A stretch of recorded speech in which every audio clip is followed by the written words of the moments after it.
आज बहुत बड़ी हानि हो रही है इसी विचार से। इसी विचार ने आज हमारे समाज को गंदगी का ढेर बना दिया है। कितने ऐसे घर में बच्चे हैं जिनका शोषण घर के लोगों से होता है। हमको तो पता है, यहाँ चलता है ना, जब यहाँ बात करते हैं आकर के ना, तब पता चलता है कि माता पिता बच्चे के भगवान होते हैं, और पिता ही बच्चे बच्चियों का शोषण करे तो अब वो भाग के कहाँ जाए? क्या हुआ? ये बुद्धि किसने दी? जो बच्चा तुम्हारे द्वारा प्रकट हुआ है उसको तो पोषण करना चाहिए यार। हमारे सनातन धर्म में पैर छूते हैं अपनी बच्चियों के, फिर उन बच्चियों के साथ ऐसा, उन बच्चों, ये क्या हुआ?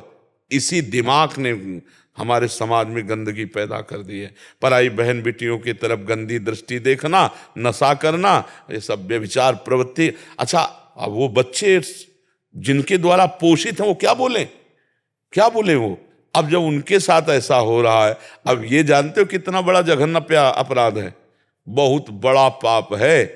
अनुज बधू भगनी सुत नारी सुनसठ ये कन्या समचारी इन्हीं कुदृष्ट बिलोके जोई ताई बधे कछु पाप न होई। भगवान कहते हैं ऐसो को तो यहां मान लो दंड नहीं मिला, मर गए, तो नरक में तुम्हें दुर्दशा मिलेगी। ये सूत्र बहुत गलत है। नहीं, 4 दिन की जिंदगी संभल के चलो। हाँ, कोई ऐसा पाप ना बन जाए, कोई किसी का मन न दुख जाए, हमारे द्वारा किसी का अहित ना हो जाए। भगवान 4 दिन की जिंदगी है, कलंक रहित जिंदगी जाए, ये सच्ची बुद्धि है। तो खूब नाम जप करना चाहिए, अच्छे आचरण करना चाहिए, और मन में गलत स्फुरणाएं पूर्ण संस्कारवश होती हैं, सबके होती हैं, इसका पाप नहीं लगता। कलिकर एक पुनीत प्रतापा मानस पुण्य हो नहीं पापा, ये मानसिक पाप नहीं लगता, पर क्रिया ना होने पाए। क्रिया हो गई तो फिर गड़बड़ हो जाएगा। और आजकल लोगों के दिमाग में केवल ये मनोरंजन लगता है, व्यभिचार आदि एक मनोरंजन लगता है कि यार क्या इसमें पाप है, मनोरंजन लगता। मतलब जो बाहरी हवाएं आ रही हैं अपने देश में, लिव इन रिलेशन, दुनिया की दलित दुराएं, ये सब जो है मतलब भ्रष्ट किए दे रहा है, हमारे समाज को भ्रष्ट किए दे रहा है। हमारे समाज में बड़ी भारी गंदगी फैल रही है। पत्नी अपने पति को वरण करके भी दूसरे पुरुषों का आश्रय लेती है। पुरुष अपनी पत्नी को छोड़ करके दूसरे स्त्रियों की तरफ क्यों? पहले 4 बॉयफ्रेंड रहे ना, 4 गर्लफ्रेंड रही, तो अब एक में कैसे संतुष्टता हो जाएगी? यहीं आके एक रोया था परसों, मतलब गलत कर रही थी तो कोर्ट में उल्टा उनके ऊपर रिपोर्ट कर दी, जो भी होता होगा। बोले अब हमको पैसा देना पड़ रहा, महाराज बचाओ, तो हम वकील थोड़ी, वकील से मिलो जाके। इसमें एक और चीज है कि कई बार ना पत्नी बच्चे से भी मिलने नहीं देती, शादी हो गई अब बच्चे से मिलने नहीं देगी, तो पिता पुत्र का जो रिलेशन है वो भ्रष्ट हो रहा है। अब वो अपने बच्चे को चाहता है कि मतलब जैसे मेरा ही सिचुएशन है। हाँ बिल्कुल बिल्कुल। बच्चे को पत्नी मिलने नहीं दे रही बच्चे से, बिल्कुल। अब मैं उसको बोल रहा हूँ पैसे भी ले ले, सब कुछ ले ले, फिर भी मिलने नहीं दे रही। अब मैं कैसे उसको भागवती को उसमें लाऊं? नहीं भाई, देखो आज जो हमारे समाज की नींव पड़ रही, बहुत गलत पड़ रही भाई। ये जो गर्लफ्रेंड बॉयफ्रेंड ना, बहुत गलत है। इसे लोग समझ नहीं पा रहे। अपना शरीर अपवित्र कर रहे हैं, अपनी बुद्धि अपवित्र कर रहे हैं, अपना जीवन बर्बाद कर रहे हैं, जीवन बर्बाद। जैसे हमारी बुद्धि चंचल हो जाती है ना, जब वो आगे चलकर एक में नहीं टिकेगी। सोचो आप उसके पति हो और वो अलग है, क्या वो जितेंद्रीय है? आप विचार करो, क्या वो ऋषि मुनियों को जितेंद्रीय रहने में कितना है? तो इसका मतलब गलत आचरण है ना। अब गलत आचरण है तो आप भी दुखी, और परिणाम में वो जो दुख पाएगी ना, कहीं ऐसी गलत जगह फंस जाएगी तो हो सकता है अंग भंग हो जाए, हो सकता है शरीर नष्ट हो जाए, क्योंकि कई तरह के संसार का स्वरूप ये बहुत। अब इसके विषय में हमारे दिमाग में कोई ऐसा सूत्र नहीं आ रहा कि कैसे इसको रोका जाए। बस एक ही आता है, यदि आप सहयोग करो तो रोका जा सकता है। मतलब आप अगर सुधरो तो समाज में आप सुधर गए, आप सुधर गए, आप सुधर गए तो हमारी समाज सुधर जाए। नहीं का ह्रास हो रहा, धर्म का बहुत जोर से हो रहा, बहुत जोर से हो रहा है। इससे क्या होता है कि हमारी जो गृहस्थी जीवन है वो बहुत घटिया और बड़ा दुखमय होता है। जैसे आप दुख, तो गुरुजी एक सवाल इसमें ये था कि पिता होने के नाते अपने पुत्र के लिए हम कैसे वो करें, क्योंकि वो तो अब मिलने नहीं दे रही, और मेरा मन है कि बच्चे को मैं भागवती उसमें लाऊं, मैं उसके लिए जैसे आपने बोला नाम जब समर्पित करता हूँ, तो मैं कैसे अपना कर्तव्य का निर्वाह? नहीं कर सकते प्रभु। हमें लगता है कि जहाँ उसको सुरक्षित रहने दो, ऐसी छेड़खानी मत करना कि उसका दिमाग खराब हो जाए ना आपके। बहुत विचित्र दिमाग है भाई। ऐसी घटनाएं हैं कि दो दो संतानें हो गई और वो दूसरे से व्यभिचार का नाटक चलता रहा। अब वो अपने पति से असंतुष्ट और उससे दो संतानें हो गई, तो संतान को भी मार दिया और पति को भी जहर दे दिया। और उसके साथ ये बहुत ऐसी गंदगी फैल रही समाज में। धीरे धीरे भगवान कृपा करे, नहीं तो ये चीज बहुत जोर से फैल रही। जो व्यभिचार प्रवृत्ति है बहुत जोर से फैल रही। जैसे वायरस नहीं होता, ऐसे आप देख लो, सब बैठे हो, इतने लोग वृंदावन में बैठे हो, हर समय दिमाग का कीड़ा कहां जा रहा है आप भी देख लो, अपने अपने दिमाग का देख लो। अगर थोड़ी भक्ति करते हो तो लड़ रहे हो, और भक्ति नहीं कर रहे हो तो सड़ रहा है दिमाग उसी में। देख लो, वही एक भोग प्रवृत्ति, वही खाओ पियो भोगो, इतनी दौड़ है।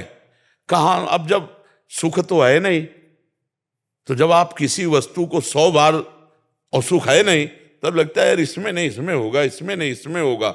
अब पाप प्रवृत्ति बढ़ती चली जाती है और जीव दुर्गति को प्राप्त होता है। ये शुभ गति कभी व्यभिचारी को प्राप्त हो सकती है? कभी नहीं प्राप्त हो सकती।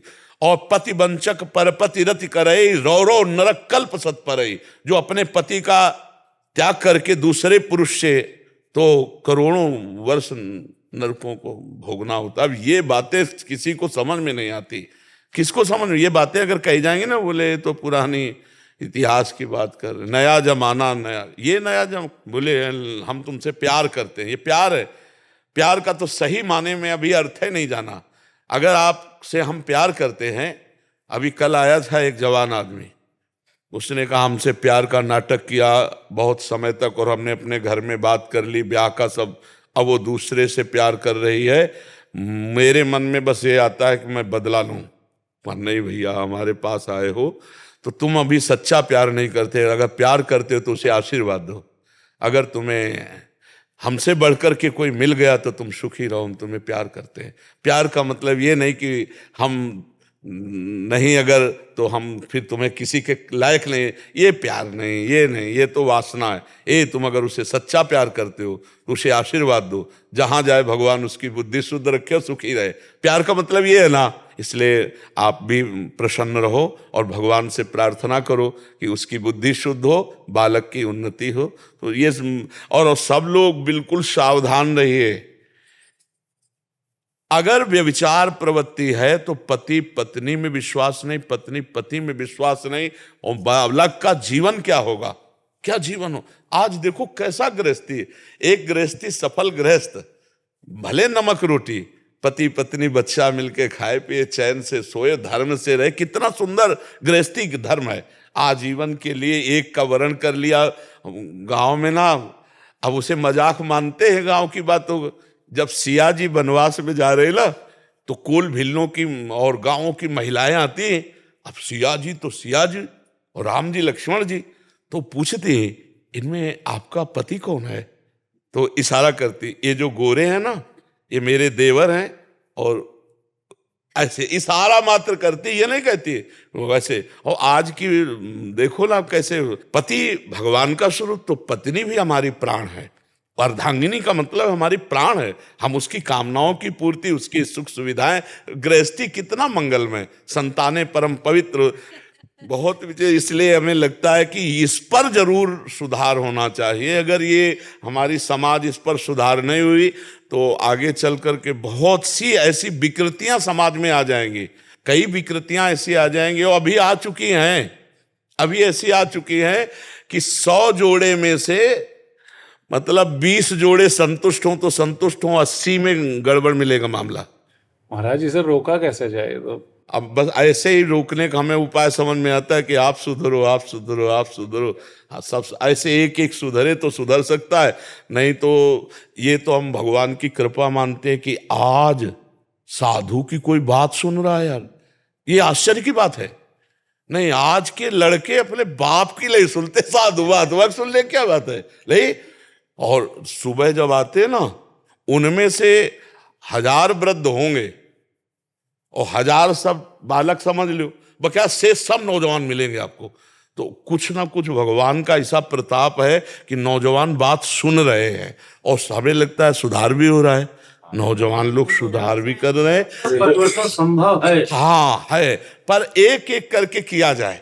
आप हाँ, अगर आप अपना करें, आप अपना, अब जैसे जितने लोग आए हो, अब लो नसानी अब ना न सही हो, अब तक जो हुआ सो हुआ, आगे हम नहीं करेंगे। और अपने पति को भगवान की भावना में, पति अपनी पत्नी को प्राण हृदय समझे, वही गृहस्थी सफल हो जाए। लेकिन बड़ा कठिन है, बहुत कठिन है, बहुत कठिन हो रहा। क्योंकि देखो, जो 5 होटलों का भोजन पाले, अब उसको कहो घर की रोटी खाओ रोज, तो नहीं, अच्छा नहीं लगेगा। ले समझ रहे हो ना? हाँ, घर की रोटी से रसोई, एक रसोई का भोजन अच्छा नहीं लगेगा, क्योंकि 5 ढाबे का वो खा चुका है। इस इंद्रियों को काबू में करो, नहीं तो जीवन बर्बाद हो जाएगा। जीवन को सार्थक करना है भाई। प्यार में सुख है, क्यों? प्यार में सुख। यदि हम आपसे प्यार करते तो देख के सुखी हो जाए, आप आओ आओ आओ आओ, ऐसा लगेगा ना। और अगर प्यार नहीं है, छल है, कपट है, तो चाहे जितना सुंदर कोई रूपवान हो, चाहे रूपवती हो, वो सुख नहीं है। अब हम देख रहे हैं कि जिसको हमारा पति कहा जा रहा है वो कहीं और है। ये कैसे गृहस्थी सुख में होगी? तो हमें लगता है पहले भगवत प्राप्ति तो बहुत दूर की बात रही, पहले हमारी नींव सही हो जाए, हमारे चरित्र सही हो जाए। तो हम सबसे प्रार्थना करते हैं हाथ जोड़कर, जिस जिसके कान में आवाज पड़े, कि आप अपने जीवन को व्यभिचार की अपवित्रता से बचाए। जब तक ब्याह ना हो, ब्रह्मचर्य से रहो। जब ब्याह हो जाए तो अपनी पत्नी का ही भाव रखो, अपने पति का भाव रखो। बकाया ये जो चरित्र चल पड़ा है समाज में, ये बहुत जान घातक, पवित्रता नाशक, स्मृति नाशक और धर्म नाशक, सब नाश ही नाश है। इसमें कहीं भी कोई लाभ नहीं है, पक्का समझ लीजिए।